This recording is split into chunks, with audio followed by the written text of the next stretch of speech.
Oke, selamat datang kembali teman-teman. Jadi tutorial sebelumnya kita sudah buat kabel sama nerapin SDA ya. Jadi tutorial ini kita mau jelasin dikit ya tentang render. Bagian render ini untuk menghasilkan hasil output kita. Jadi ini biasa saya render image. Kalau mau render animasi bisa juga. Kalau teman-teman menggunakan animasi di bagian render animation nih. Kemudian tipe render nih, ini render engine-nya. Ini ada kalau Blender nyediain tiga dari bawaannya ada ada if saya tak tahu bacanya apa ya if ya if atau workbench cycles saya biasanya jemput. Kemudian kalau if nih, ini bedanya apa? Ini render real time. Ini kayak di game ya render real time. Kalau kita pilih hasil seperti ini, hasilnya beda ya sama yang di cycle. Cycle ini dia lebih ke realistis. Jadi proses realistis itu lebih lama, dia kerjanya lebih berat. Kalau workbench dia seperti solid view. Kalau teman-teman perhatiin, solid view sama workbench sama.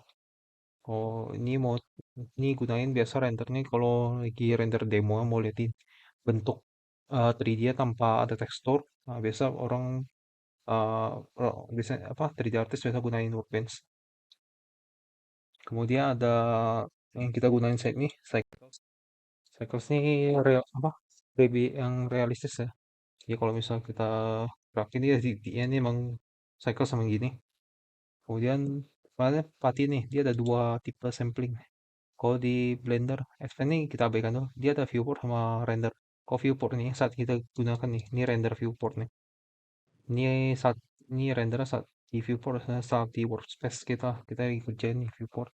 Dia ada apa max samples. Biasa saya pilihnya 20 aja.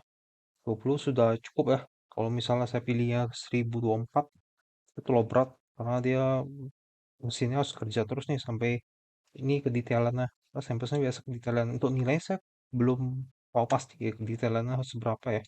Tapi biasanya ya udah saya 1000 saya kira udah jernih deh. Kalau teman-teman mengulik lebih dalam harusnya tahu nih ini ukuran resolusi berapa, max sample harus berapa. Teman silakan coba diulik ya. Kemudian ada denoise. Denoise ini untuk denoise AI ya. Ini kalau teman-teman perhatiin, kalau saya scroll nih ada titiknya. Kalau kita pakai denoise, dia langsung jernih. Ini pakai AI ya, ini sama fitur baru sih dari Blender. Sebelumnya di 2.8 belum ada nih fitur nih. Dan sebelumnya mulai pakai Blender di versi 2.8 ini belum ada fitur denoise nih, harus pakai add-on. Kemudian kalau viewport saya biasa gak pakai denoise. Perlu. Ini sebenarnya pentingnya sih di bagian render sih. Jadi render biasa saya pilih max sample-nya 1024.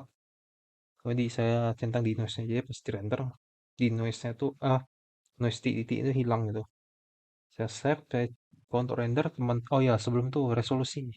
Nih resolusi di bagian sini gambar foto nih.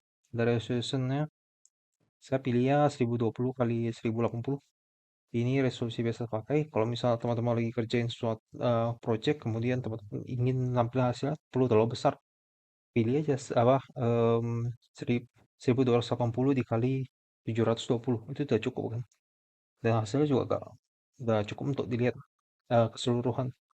Kalau ini biasa untuk render akhir nih. Saya biasa 1080 atau lebih tinggi lagi sampai 4K.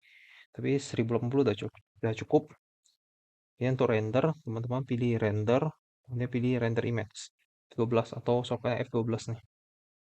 Oke teman-teman, sebenarnya saya kelupaan satu hal nih yang paling terakhir. Karena kita gunain SDRI, jadi saat apa materinya hilang ya. Jadi kita harus buat materi secara manual. Jadi ya kita coba hidupin lagi plannya. Oke, kemudian ini cahaya ini semua dari wordnya. Jadi dari sini dari tekstur ini. Jadi ini beda lah. Kita tambahin satu bagian light. Nah, nih lagi pilih sunnya. Sunnya kita posisinya ini kita balik ke solid view. Oke, kita mau posisikannya di mana ya? Saya pikir 10 ke atas, bawah sini oke. Oke, saya mau sini aja deh. Saya coba angka 0, kemudian kita masuk ke render.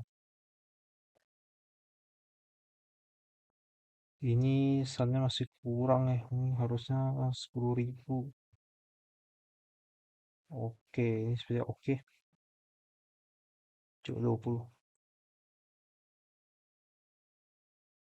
15 ini. Coba cuma F12. Oke teman-teman, ini saya baru tambahin ya apa sunnya. Jadi tadi merasa agak kurang nih, kok tapi terlalu datar ya. Nah ini kalau kita tambah ada sedikit refleksi, sedikit cahaya, ada bayangannya juga. Kalau kita tambah sun. Jadi lupa jadi ini sekarang teman-teman coba tambahin aja mataharinya. Karena kalau di SRI itu memang kita tadi sebelumnya guna sky texture. Jadi kita matahari secara manual. Jadi tutorial 3D Environment cukup sampai sini. Terima kasih telah mengikuti tutorial 3D Environment ini. Tetap explore tutorial di luar sana ya teman-teman, karena komunitas Blender ini lumayan besar. Sekali lagi terima kasih sudah menonton dan sampai jumpa.